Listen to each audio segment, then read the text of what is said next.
President Andrés Manuel López Obrador announced that he will send to Congress a proposal for a constitutional reform to guarantee transparency in the current elections. Russia on Friday rejected United States President Joe Biden's plan to seize and repurpose assets of wealthy Russians to aid Ukraine.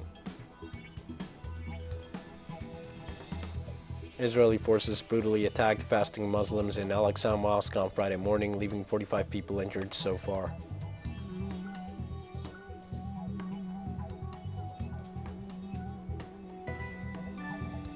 Hi, this is From the South. I am your news anchor, Diego Martin, from the TeleSUR studios in Havana. We begin with the news. In Mexico, President Andrés Manuel López Obrador announced that he will send to Congress a proposal for a constitutional reform to guarantee transparency in future elections. The Mexican president said that the amendment seeks to put an end to the fraudulent practices that have plagued political processes in the country. The bill also includes a proposal to reduce the number of plurinominal deputies and senators. The proposed reform also aims at regulating the financing of political parties and the implementation of electronic voting domestically and abroad. The Mexican head of state also proposed the creation of a National Institute of Elections and Consultations whose members will be appointed by the executive, legislative, and judicial branches. We just want there to be an authentic and true democracy in our country and to put an end to electoral fraud here. Nicaragua formally handed over the furniture and equipment belonging to the office of the Organization of American States in Managua. Following the expulsion of the OAS from Nicaraguan territory, the Attorney General's office proceeded to formally hand over the furniture to the OAS administrative officials in Managua. With photographs, videos, and files, the authorities confirmed the legality and order of the handover and that the belongings were neither used nor damaged. In addition, they denounced repeated attempts by OAS Secretary General Luis Almagro in smear campaigns manipulating the issue of human rights in Nicaragua.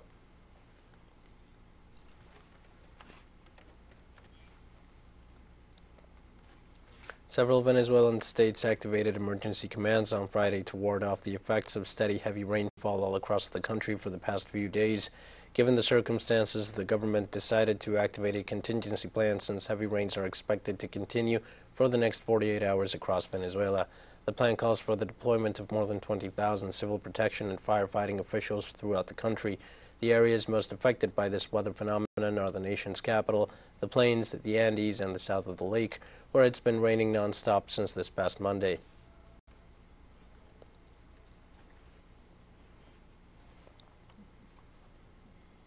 Turkish Minister of Foreign Affairs Mevlut Cavusoglu visited the Bolivarian Republic of Venezuela on Thursday. The visit of the Turkish diplomat to the Bolivarian nation is part of the third mixed commission between both countries, aimed to deepen their relations in health, economy, agriculture, fisheries, education, tourism, and sports. As part of the last stop of his Latin American tour, Cavusoglu inaugurated the Turkish Mari Foundation's San Roman College in Caracas. His Venezuelan counterpart Felix Plasencia was present at the inauguration and expressed his gratitude in hosting the Turkish foreign minister.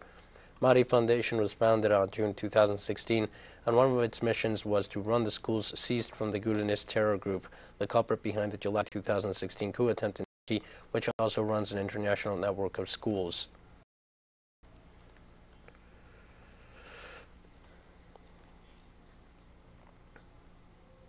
And on the one-year anniversary of a mass social unrest in Colombia, TeleSUR journalist and President Patricia Villegas interviewed Colombian social leader Steven Ospina from Cali, who took part in the social unrests of 2021 for the program Los Nadies, or the Nobodies. Ospina said that the unrest was prompted by the cumulative effect of injustices and inequalities in the country. The strike was the result of the buildup of injustices, of extreme poverty, of hunger. It was the cumulative effect of social exclusion, of the lack of political participation for the youth and other sectors. It was prompted by such attitudes as that of those who today complain about the unrest, by omission or by action, who let the country go backwards. They let it become an undemocratic country, an unjust country. The present state of affairs in the country is also the responsibility of those who complain about the social unrest, which was the only space available to us to make a call for change, to tell the country, look, this is wrong. And I have always said it.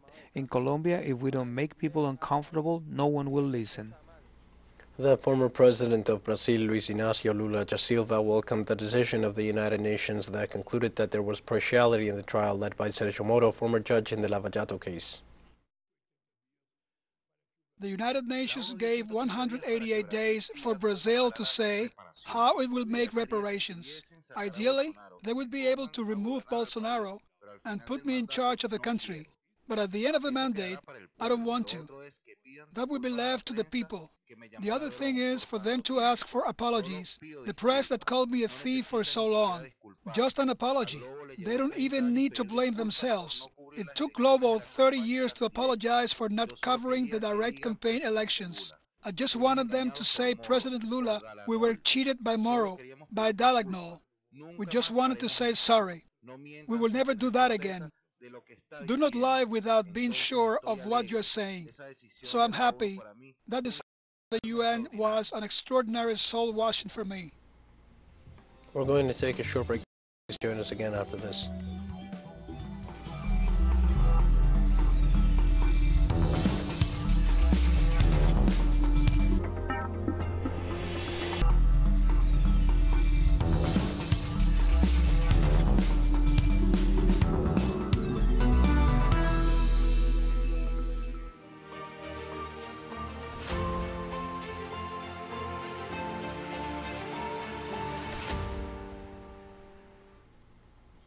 Hi, and welcome back to From the South. On Friday, Russia rejected United States President Joe Biden's plan to seize and repurpose assets of wealthy Russians to aid Ukraine.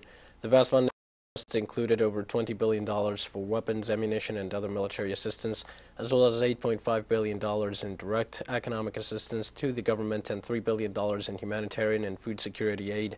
Russian officials also accused the United States and Poland of working together on a covert plan to establish control over western Ukraine, and asserted that the West was encouraging Ukraine to launch strikes inside Russia, where gas depots and missile factory burnt or have been attacked in recent days.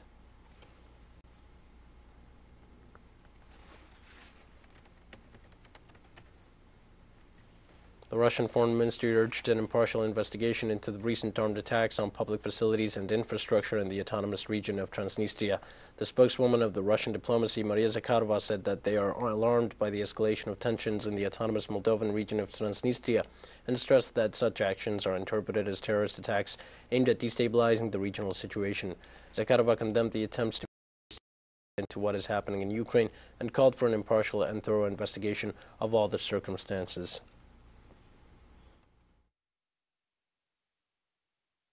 We regard these actions as acts of terrorism aimed at destabilizing the situation in the region and expect a thorough and objective investigation of all the circumstances of what happened. We strongly condemn attempts to involve Transnistria in what is happening in Ukraine.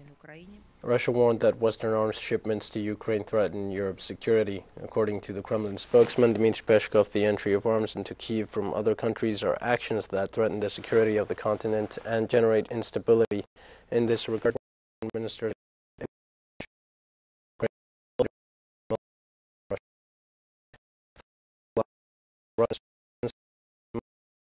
Defense detailed that the military attacks are not aimed at civilian facilities, but seek to disable the war infrastructure of nationalists and Ukrainian soldiers.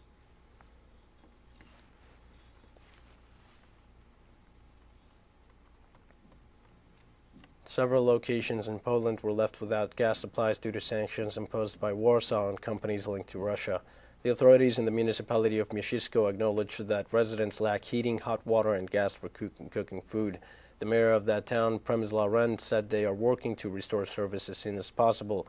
A similar scenario is unfolding in the Polish municipalities of Liba and Zagorov. This situation comes after Poland imposed sanctions against Russian companies Gazprom and Novatek, including the local subsidiary of Novatek Green Energy, which involves freezing assets.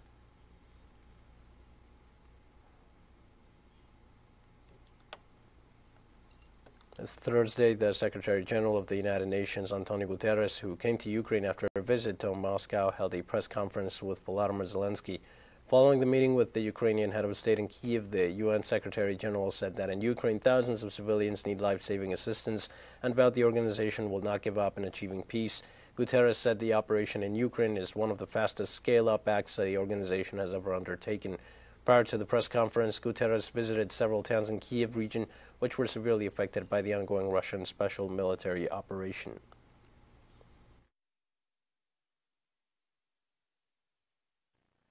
This war must end, and peace must be established in line with the Charter of the United Nations and international law. Many leaders have made many good efforts to stop the fighting, but these efforts so far have not succeeded. And I'm here to say to you, Mr. President, and to the people of Ukraine, we will not give up. The United States Congress passed another bill to loan United States military equipment to Ukraine and allies. The U.S. House of Representatives passed the Ukrainian Democracy Defense Lend-Lease Act on Thursday by a 417-10 vote, after the Senate unanimously passed it earlier this month. The legislation will make defense equipment lending requirements for Ukraine easily accessible and will allow more United States weapons to reach the European region amid Russia's special military operation. The bill was sent to President Joe Biden's office for approval.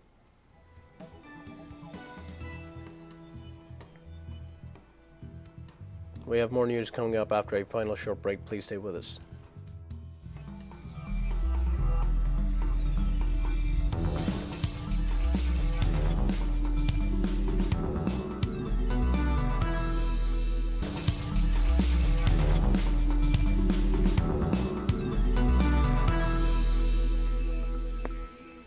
Hi and welcome back. Israeli forces brutally attacked fasting Muslims in Al-Aqsa Mosque on Friday morning, leaving 45 people injured so far.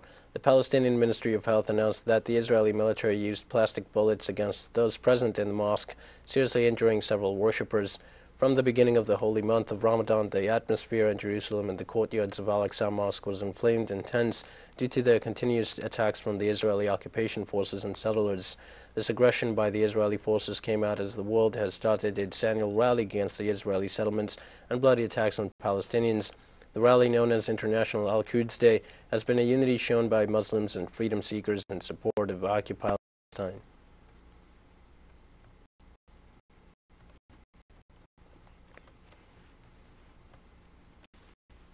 More than 3,000 refugees and asylum seekers died or went missing last year while trying to reach Europe via Mediterranean and Atlantic sea routes, according to a report by the United Nations Refugee Agency. A spokesperson from the international organization told in a news brief on Geneva on Friday that the figure for 2021, a year in which Europe hardened its borders as a new refugee crisis bursted, represented nearly twice the number of lives lost in the previous year. In addition of the 2021 total deaths in the Mediterranean and Atlantic routes, more than 1,000 were reported dead or went missing on the northwest African maritime route to the Canary Islands. The dead and missing came from a range of North and Sub-Saharan African countries, including Tunisia, Morocco, Mali, Guinea, Eritrea, Egypt, Ivory Coast, and Senegal, as well as Iran, Syria, and Afghanistan.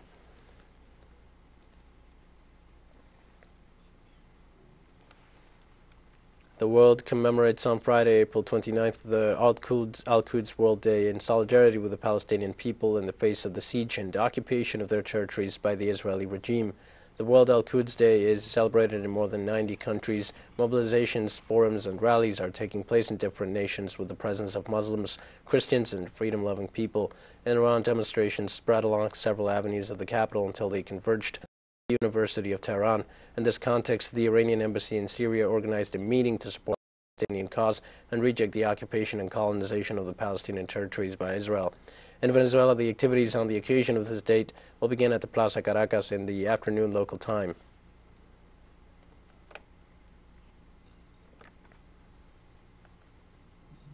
Turkish President Recep Tayyip Erdogan met Saudi King Salman and Crown Prince Mohammed bin Salman in Jeddah to develop relations in his first visit to the country since 2018. The trip came as Turkey, facing an economic crisis fueled by the collapse of its currency and soaring inflation, tries to drum up financial support from energy-rich Gulf countries.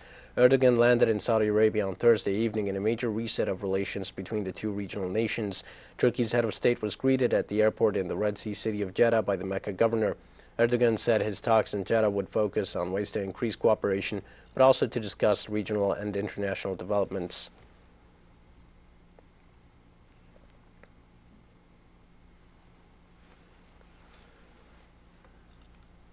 Libya is losing tens of millions of dollars a day from the shutdown of its oil facilities, while global prices are at their highest in years. Since Russia began its special military operation in Ukraine in February, triggering Western sanctions, global crude prices have reached levels unseen since 2014.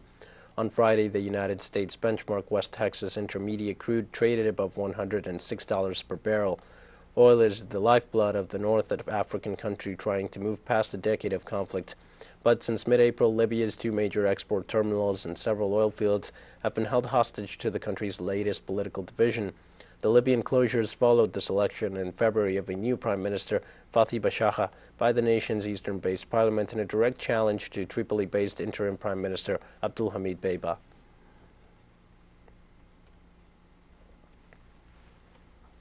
And Turkish President Recep Tayyip Erdogan landed in Saudi Arabia on Thursday evening in a major reset of relations between the two regional heavyweights following the slaying of a Saudi columnist in Istanbul. As we were relating on the news, the visit marks the latest in Ankara's bridge-building efforts with its regional key rival. It is also Erdogan's first visit to the kingdom since 2017, the year before the murder in Turkey of journalist Jamal Khashoggi by Saudi. The two-day trip comes around Riyadh have in recent months attempted to repair some diplomatic damage after a decade of tension.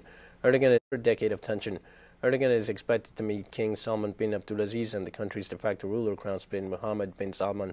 Turkey and Saudi Arabia's economies complement each other, and the visit shows joint will to start a new period of cooperation.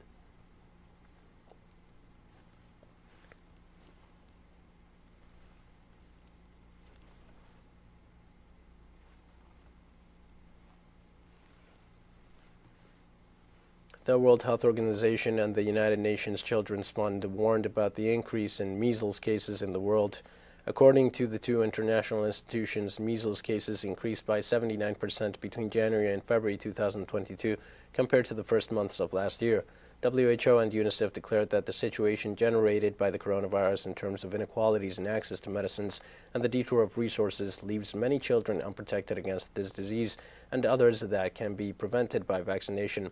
The WHO Director General assured that the impact of the interruptions in immunization services caused by SARS-CoV-2 will be felt over the next few decades.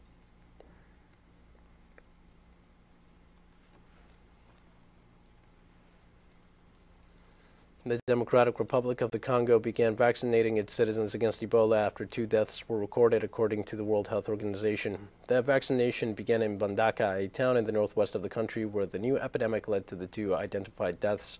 According to the organization, around 200 doses of RVSV Zeboff vaccine were sent to Mbandaka, and others will be delivered progressively in the coming days.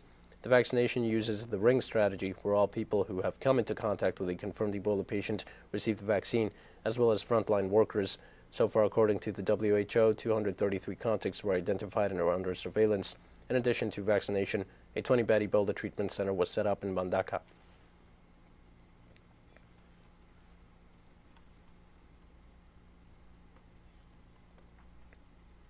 Now we bring you a story about a local undertaking in South Africa called Project Restore, which has helped poor families to clothe more than 100,000 children since 2015. In South Africa, uniforms are mandatory in public schools. To help families with its cause, Daroline Johannesson launched Project Restore in 2015 to recycle fancy hotels' bed sheet into school shirts. We found the project of Restore SA through a linen supplier that we use now for Parker Cottage, and we are giving them the old linen now to make school shirts. The project called Restore SA transforms lining into school shirts. More than 100,000 children have been clothed since 2015. When all lining is collected, it ends up in this workshop.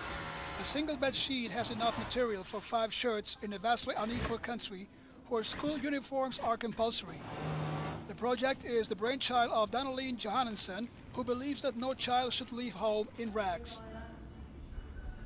We wanted to look at a way, how do we keep our children in school, how do we get them dressed for school, and how do we just, boost their self-esteem.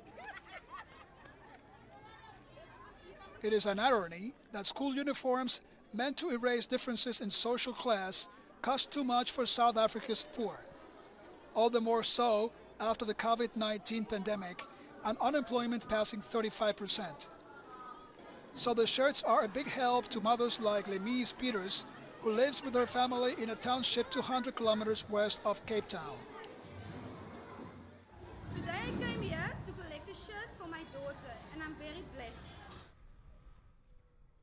With fresh lining and loving tailoring, the shirts can hold up to the best, even those straight from the shop. We've come to the end of this news brief. Remember, you can find these and many other stories on our website at TeleSUR English. You can also join us on social media for all the latest news. We're on Facebook, Twitter, Instagram, and Telegram. For TeleSUR English, I am Dio Martin. Thanks for watching.